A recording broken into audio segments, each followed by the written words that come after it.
Welcome, everyone, to the Fireside Football Chat, Episode 8. He's Jay, I'm Chip. Here we go again. We're back talking football, picking some games, and having a little fun. And I have to tell you, Jay, there's a lot of entertainment. They entertain us. They give us stuff to talk about. That is correct. But I do want to say one thing, Jay. We've talked about this, and we record on Wednesday nights. Mm-hmm. True. Lines move up and down, sideways sometimes, and we don't usually release it on YouTube to Friday. So Right. A lot of things can change. So even if we put a line out, it's going to change. You guys know that. I just want to put it out there because, for instance, Jay.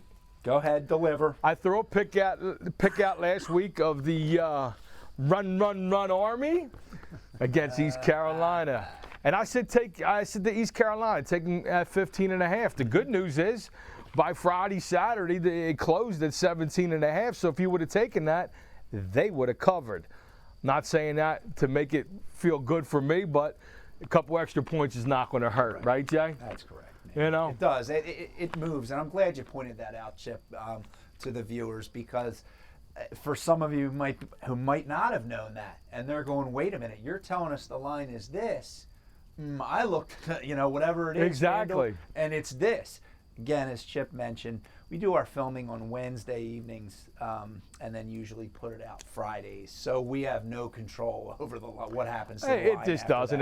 That. If you're hanging on every thread on what I say, 1-800-GAMBLER. We've all seen the commercial, right, Jay? Yes. I mean, think about it. San Francisco. When I picked them, that line jumped. That was the first line that jumped at me looking at the week's games. I mean, you got to be, again, Andy Reid coming off a bye. Why he's saying Fran? But then 21-4 or something? 21-4, right? Now he's 22-4. That's right. Yeah. But I didn't expect one of their biggest wide receivers to blow his knee out. I didn't expect one to get pneumonia in warm-ups. Right. I didn't expect steady Eddie Brock Purdy to throw for 3 interceptions, let alone if you would have told me that you would have held Mahomes to a 44.4 rating. Come on. But anyway, it is what it is. So we're just letting you know that's what we do. So what did you see, Jay, this week? Oh, I mean, there was a lot of stuff going on out there. First of all, if we stick with the NFL, first of all, thankfully, Jordan Love, I did have the over 1.5. He ended up throwing 3 touchdowns, I think 2 interceptions, but he got the 3 touchdowns. We don't care about the interceptions, Who right? Who cares? The bet was over 1.5 touchdown passes. So thankfully, hit that one. I talked about the Magic Provo. Well, let me tell you what. BYU escaped that by the proverbial skin of their teeth. That's right.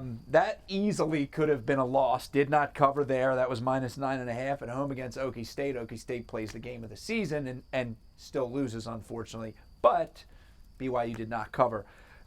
Texas. I had Texas -3.5 at home against Georgia. Well, here comes another team where everybody picks one side, and they're the greatest thing since sliced bread. And what happens? They lay a major egg, and credit to Georgia. That defense came awake, and quite honestly, that was no contest. No contest. I love that was Texas. A big old L on my end. It was, and I like Texas myself. I thought it was a great game thing. day panel like Texas. That's why you go the other way. I know, man. That's right. You There's could have the done, logic. but I still like Texas, though. And then, thankfully, Illinois +3.5 at home against Michigan. That Michigan passing offense, although it may have been their best performance of the season from a passing standpoint, is still putrid. And listen, I'll give credit to Illinois. They are a good football team. So that's what I saw last week, Chip. Again, we deal with these oh my gods up and down this roller coaster, but some of it, Chip, that's why we love it. Gives us fodder to talk about, right? Absolutely, Fodder. because before anything that I used to think about before even talking to friends, real quick, I talked to a buddy of mine who a real good friend of his, put a lot of money on the San Fran game for the same reason. He watches the way the money moves, and things aren't working the way they used to. It's back to the bizarro world, but hey, it is what it is. So they know what that was. That's they watched right. A few episodes That's back. right. All right, so what do you got there, Chip? What are you thinking? Well, we'll go for my pick for college. All right. Something's going to ring a bell. Maybe you get a little deja vu. But I want to share a little fun fact that I stumbled on. I like the fun fact. It's in a high school football game, because this is a football chat. It's not pro, college. It's a football chat. Football chat, indeed. Fireside football chat. Fireside football chat. The beauteous one we have. That's right. There's a high school in Pittsburgh called the Westinghouse Academy. They won by the score of 68-0. Boy. Okay, that's a big score. You've heard here and there. Big with number only 11 guys. Oh, jeez. Wait, there's more. With only 11 guys, because 30 of them got suspended from an altercation in the previous game. No kidding. Okay. So found a way to get that 11th guy in, though, huh? Yeah. Yeah. But however, on defense, they're playing 10 guys to give one of the linemen a rest. So think about this: if you're the other team who hasn't done well over a bunch of years, but think about it. You're playing a team that they're two-way guys, right? They're playing both ways, and they're sitting a guy, and they scored 60. It was 60-0 at the half. Then they agreed to play like 4 or 6 minute quarters for the second half because of that. But think about that. One less guy, you got the both way thing, and you can't even score. No. So that was my fun little thing that I kind of stumbled on this week. I like that little tidbit. Hey, sure. It was a little, but really, He went high school, folks. Right, 11 guys. So, tell me if this doesn't ring a bell, Jay. A few weeks ago, I picked the team because they were the higher ranked, playing a lesser ranked, giving points at home. Doesn't make sense. We encountered the same thing this week. Jeez. Number 8 LSU. Go ahead. Is visiting the Aggies in Texas again, who are number 14. Aggies again, Dewey. A little tight game, right? Well, they're 6 apart in the standings. However, the Aggies are giving points to LSU, the better team. I know it's at home. Usually they say a field goal at home, but to me, that just jumped at me. And for that reason only, I'm going back to what the Aggies did for me before. I want to go with the Aggies at Texas A&M -2.5 against the visiting LSU Tigers. Ooh, okay. Juicy. Hey, well, Chip. Who do you like, Jay? Well, here we go. I got to tell you, I'm going to somewhat lean into a strategy of yours, young man. Okay, as I start off the first game here, UCF -1.5 at home against the BYU Cougs, who I was referencing. I took the L last week. Okay, kind of fishy. UCF, they might even be 3-4. 4-3, 3-4. BYU, ranked 11th in the country. They did squeak by last week, so they're still undefeated, sitting atop of the Big 12. Getting a point and a half. I love it. Getting a point and a half by UCF. I love it. How is BYU, currently ranked 11th in the country, getting 1.5 points to unranked UCF? Okay? Sure, it's at UCF, but Chip, I do not get it. Okay? Slightly interesting stat. Last week, both of these teams played in contests where the final tally was 38-35. Unfortunately for UCF, they were on the losing end, and as we know, BYU was on the winning end. They're currently, as I said, undefeated. It just doesn't make sense. So, who do you think I'm going with? I don't know, Jay, because that would be something I would do. Now, if you're going to jump on that train, welcome aboard. Well, choo-choo. Well, I'm willing. Okay. Right, I love it. Willing. I love it. I love it. This really is, their backs are, when I say UCF's backs are against the wall. This is their Super Bowl right here. Opportunity to beat the 11th ranked team, undefeated BYU, beat the 11th ranked team in the country. It's got to be an outright then, right? It has to be. I do think it's going to be an outright. what I want you to do, Because they're not getting any. I want you to lay the lumber. I do. I want you to lay the lumber hard on UCF minus the 1.5. Your significant other will appreciate that nice new fur they were checking out at Bloomingdale's. Right? Getting chilly out, Jay. Yes, it is. While you were waiting in line at Dick's to purchase your newest golf gadget for lining up that putt, listen, ditch the golf gimmicks, friends, and unleash those pesos on UCF at home minus 1.5 against the Cougs. I love the logic. You just warmed my heart, Jay. Yeah, I bet I did. Yes, you did. Listen, it just makes too much sense to me. Too much sense. I'm not being the sucker going on that other side. Now, we'll see how it turns out. But still, it's too easy to take. Yes. They can't. First of all, they can't bring the magic from Provo with them. No, they cannot. But They're still, on the road. If they're number 11, come on.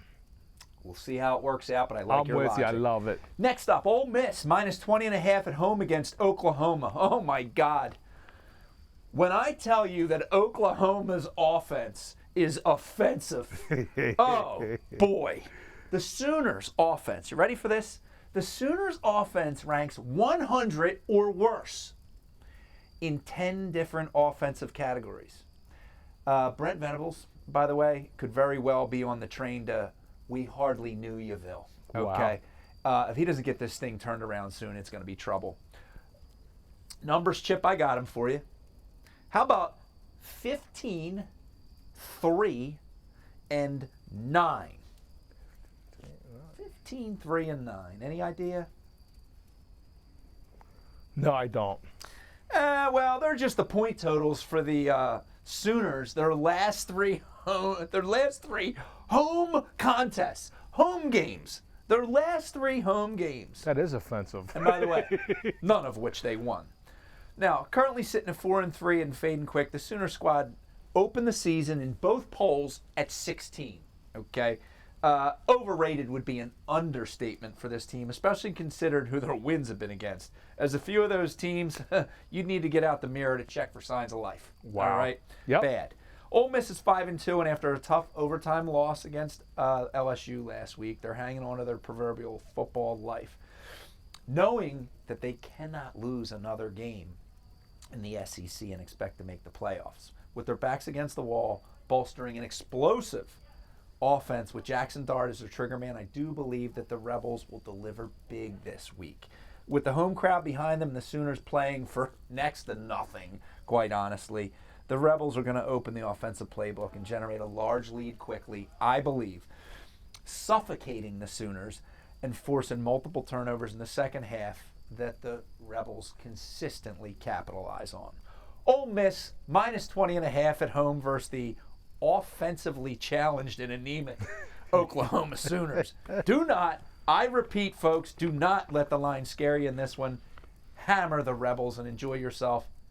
An easy, like, Sunday morning cover. There you go. No problem. All right, last for the college, Chip. You took a deep breath. You did. I did. You did. I did. I can't wait to hear this one. Now, you know that me picking my team is certainly not standard operating procedures for me, right? But after coming off a bye week, I feel fantastic about where the Nittany Lions sit coming into this game. Penn State's battle-tested, right? They've already been on the road, beat West Virginia to start the season. They went out to USC on the left coast, right? We did the triple time zone voyage. Great win. Great game, close game, battled back from 14 down, which I think is really important. That's giving them confidence to know, hey, we can battle back if need be. Who are they playing this week, Jay? Well, they're playing the Wisconsin Badgers, and they are at Wisconsin. And listen, I'll be honest with you, Wisconsin's picking up steam. They're coming off their 3rd win in a row after handling Northwestern last week. Unfortunately for Wisconsin, they are running into a buzzsaw. The Nittany Lions know what's at stake. They understand that they need this win. The pollsters, they understand that the guys who are picking the playoff teams value wins against ranked opponents.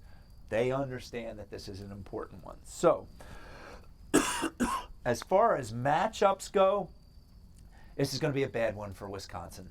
The reality is that they just don't have the speed or the athletes or the line play on either side to keep up with Penn State. Braden Locke, he's the Wisconsin quarterback. He's thrown 7 touchdowns and 5, count them, Chip, 5 interceptions, and has a dreadful 55% completion rate. Okay? Now, they've been running the football. I have to give credit to them, and I'm sure they're going to try and run the football against the Nittany Lions. But this guy's going to have to pass the football, and that's when I think that the secondary is going to eat. As I said, Penn State's just too strong in the trenches. I think Aller's going to have another 300-plus yard passing performance, and he may be they might be forced to throw that football, but teams have been able to throw pretty well against Wisconsin, and I think that's going to continue with Penn State. Lions -6.5. Okay, little touchdown action. Yep. However, I think that this one's going to be probably a minimum 2 touchdown differential when the clock strikes 0. Setting up for a behemoth next week in Happy Valley as they take on the Ohio State Buckeyes. Now, in the past, I'd be real worried about this. I'd be real worried because of a look ahead. However, this Penn State team, they are locked and loaded, and I believe truly buying into the 1-0 mantra. This really is, Chip. There's a strong chance. I know there may not be many people thinking this, but with the Penn State getting healthy and coming off that bye, this could be a head on the pillow at halftime game. Wow, okay. Yeah. You're calling this one, okay. Yeah, the Badger faithful, they're barely going to be able to muster up the energy for jump around at the start of the fourth quarter. Instead, I think they're going to scour the stadium, only to see the PSU contingency flat out getting down to the House of Pain Classic. Okay, wow. That's right. House of Knowing Pain. that their squad is well on their way to a big W in Madison. Take the Lions -6.5 all day long, folks. And as I've mentioned before, enjoy the fruits of your wager. I love it. I love it. Well, Chip, love it. as I turn my attention to the NFL. Uh-oh. You gave me the look, Jay. Something's up your short sleeve there. That's what it is. It's nice out, isn't it? It's beautiful out. Unbelievable for the 23rd of October. Yeah, exactly. Beautiful evening. I'd be remiss if I didn't wish a speedy recovery to a Penn State receiver, former Penn State receiver and Tampa Bay Buccaneer, Chris Godwin.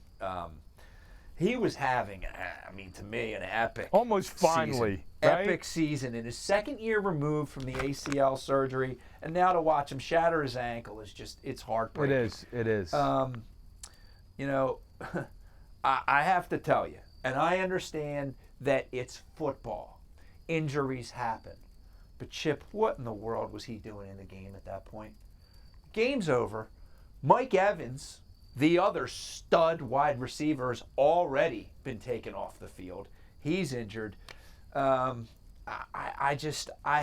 scratch my head wondering why. Again, I know that you can't play this game scared, but in that situation where you already had lost your, maybe some would say number 1 receiver, this year might be Godwin that was the number 1, but either way, a little questionable there. So, I'm going to use this as a segue into my pick. Okay. As I said, I do wish Chris Godwin and Mike Evans a speedy recovery. But with that being said, I love the Falcons at -2.5 at the Bucs this week, okay?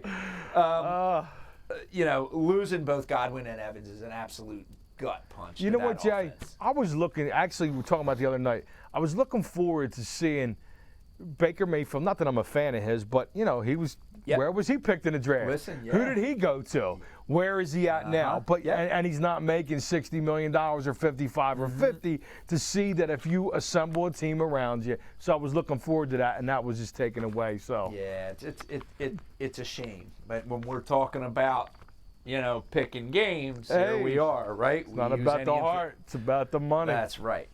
The Falcons are coming off an 18-point drubbing of the hapless Panthers, which you've heard me reference multiple times.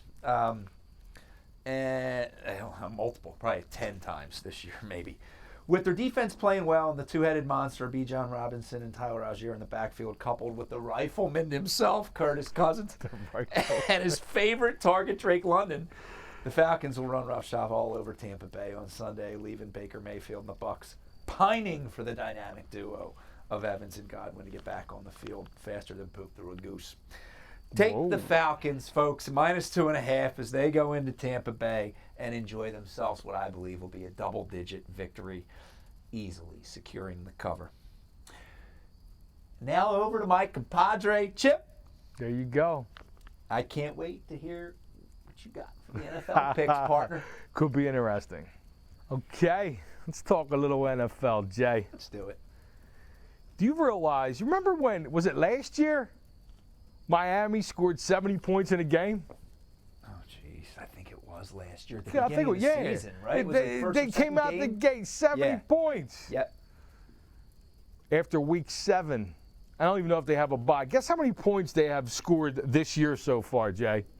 The entire season? So far, yeah. 7 weeks, unless they had a bye. I don't know if they did because I'm not that entrenched. The entire season? Yeah, so far. 7 games. Say 7 games. I have geez, 160. I don't know. I have no 70. idea.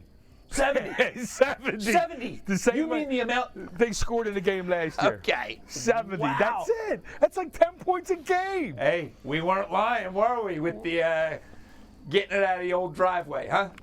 Having a hard time. Well, now, you know why? I don't want to say you know why. I won't speculate. We did broach this.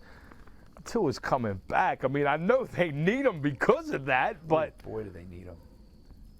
Really? I don't know. To each his own, I guess. Hey, man, that offense is struggling. Struggling. They went from couldn't get out of the driveway. They passed Cleveland with can't get up the porch. I think they're behind the baby gate. They can't even get out. They can't get out of the house. Nothing. Huh? Nothing. Maybe they got the gate on the porch. Nothing. Still gated nonetheless. No, I'm with you. So let me, Jay, you know it's always interesting the things that I come up with here. And I don't have anything too earth-shattering, but I'm looking at 6 different games where it's a struggle to pick 3 sometimes. 6.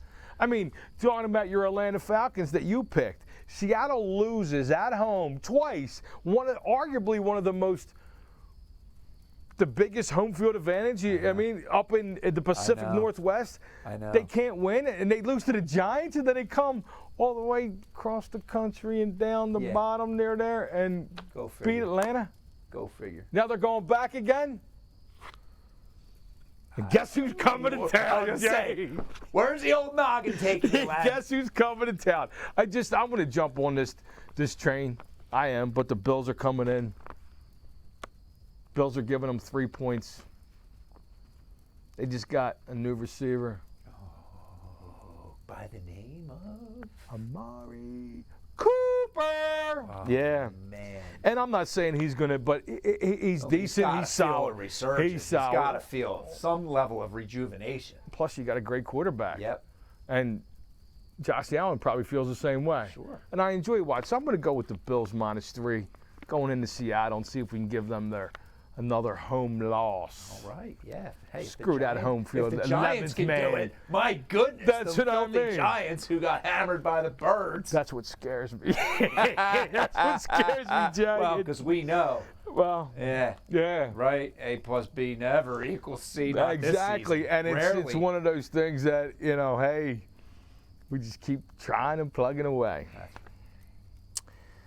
So you remembered I jumped on the Jags last week, and that was almost in the beginning it didn't look it, but it was smooth sailing. They were in London for 2 weeks. Chill out. Took their toothbrushes, right? Took their toothbrushes. Get your toothbrush. We're going to London. But you know what happens, Jay? You gotta come home. You do. You gotta come home. Damn toothbrush in London. And they got a real home game in Jacksonville. But guess who's coming to town? We're bringing Love, Jordan Love, and the Green Bay Packers. Man. And Green Bay looks for real. Yo, I mean, it's hard. Everybody jumps on every, but I know. Green Bay looks for real. Well, we got 3 more. What he had, I believe he had 16 touchdown passes going into last week, so he's got 19 touchdown passes. I mean, not bad, my friend. Not bad. They look for real, like Baltimore looks for real. But you know what happens? We're in week 8. Everybody jumps on. I remember at Thanksgiving one year, my brother's like, "Oh, Brad, Aaron Rodgers looks like Green Bay's going to win it all." And I'm like, "It's Thanksgiving." Sure enough, guess who didn't win it all? So I'm going to go with Green Bay minus 4.5 against the Jags because they're going to be a little tired, Jay. Yeah. They're going to still try to talk with that English accent, drink tea, crimpets. It's not going to work. They're back in town. And the Jags were victorious last week, or no? They were. Yeah, they could remember the Pats came in and jumped on the Jags? They could be sniffing themselves even a little bit. Well, not that they have any room to, but maybe it's like, I got a little bit of confidence here. Maybe we're not so bad. I'm with you. I'm with you. And the thing is, too, is that game New England came in and actually may actually shows a little promise, but not to beat them and for them to come back this week. That's why, like I said, Green Bay minus 4.5. Green Bay's for real. And I got a toss-up on 2 double-digit lines, Jay. 2 double-digit lines. I don't know which one to take. Double-digit in the NFL. Yeah. I didn't know if I should throw a bonus pick at it or not that I have any credence to do that, but, you know, so there's 2 of them. What do you got? I'm gonna use the 1 as my 3, but I'm just gonna say to keep an eye on it. All right, yeah. Because I'm replacing this one with the one I originally had. They were my last one. I'm sure the audience. But once I found out, Jay, after Andy Dalton had a little car accident, that he's not going to play this week. Enter Bryce Young. Boy. Not that they were lighting it up with the red rifle, because they weren't. So it's not like, but they're bringing Bryce Young back in. And guess what? He has to go to the thin air in Denver, Colorado, the Mile High Stadium. Boy. They're giving 10 points to the Panthers. The Broncos have a really good defense. I know this. And that's why I think they're going to be tightened down on Bryce Young. Oh, God, the stats. I mean, we're not going to break them out, but I know the stats, Chip. Stifling. When Bryce Young was a quarterback, again, not that they were great with the red rifle, but with Bryce Young, it was putrid. Putrid Stinkpot. Stinkpot City. So with that being said, and Denver having that good defense in the Mile High air, I think that Denver is going to do the 10 points there. Minus 10.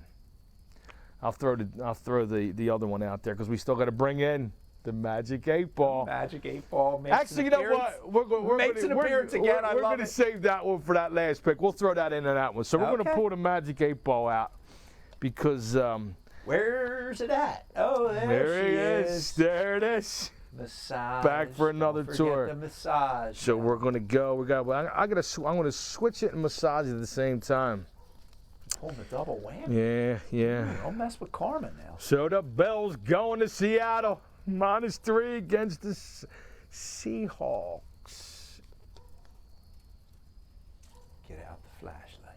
Gotta get out the flashlight because I can't. Turn on the light. Teddy P would say. I love Teddy. Turn out the light. Uh-oh. We got a new response from the 8 Ball. It says, better not tell you now. So we'll get back to you. That's kind of weird. Thought we were going to get our first negative response. Me too. Then we go into Green Bay visiting the London Jaguars. Giving 4.5, bringing some love. The Jags without their toothbrush. That's right. Yes, definitely. Oh, okay. Here we go. That's grounds for Lumberway. Now we're going to go to the putrid Carolina Panthers, Stinkpot City, They had a flash one game. But remember, the Red Rifle was playing the Bengals. That's why he was a little jacked up. He's done that to his former. He's done that to his former teams. But guess what? Unfortunately, a little fender bender, and we have Bryce Young back in the fold. Yeah, and we know what he's done. And what's going to happen? Green Bay -4. I'm sorry. Which one are we on? I can't even see. I got that ring in my thing. So we did the Bills, and we're at. Did you do Green Bay? Green Bay -4.5. It says better not. That's right. The first one was better not now. Second was yes, definitely. Now we're in Denver with the Panthers. I see too many games in front of me, Jay. And that ring light. That's right. I can't see. With the ring light and the actual flashlight, and then you got the magic 8 ball. We got a lot of action. I got a lot of here, brightnesses. Uh-oh. Denver -10. Bryce Young and the visiting Panthers. My sources say no. Really? My sources say no. First time you've had a negative response. Mm-hmm. Goodness. Let's go back to that Green Bay Jags where it says they can't tell me now before I give that little bonus action. Let's revisit. Green Bay -4 against the Jags. No.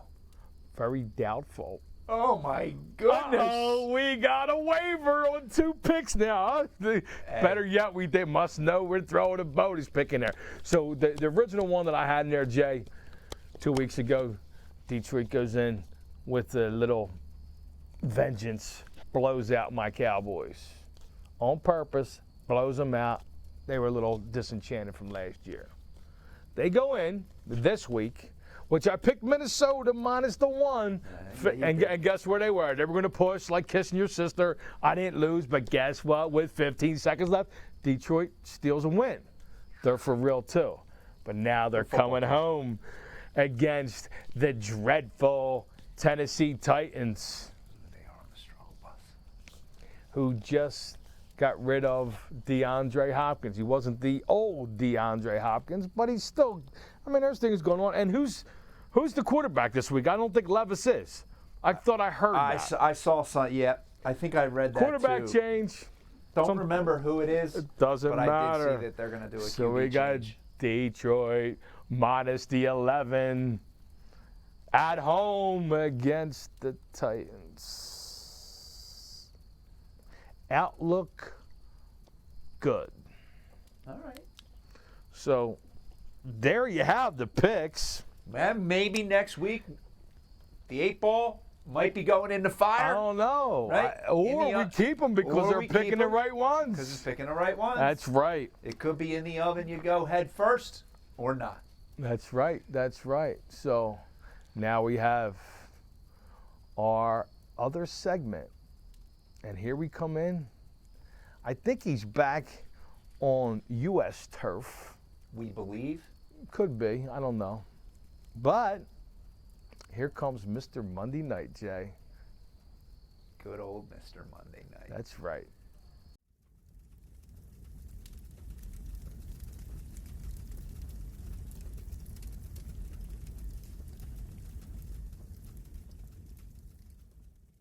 Well, Jay, episode 8 complete. God, We did it again, and I love it. This is fun.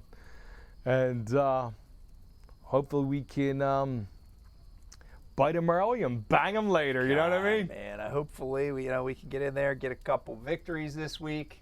We'll see what happens. All I know is we have a NFL product and craziness going on in the college game. So, hey, it's fun. We pick them. We see them. We'll go from there. Gives us conversation from week to week, You got it. All right. Gives us conversation from week to week. That's right. We'll see you next week, Jay. Absolutely. Thanks for coming.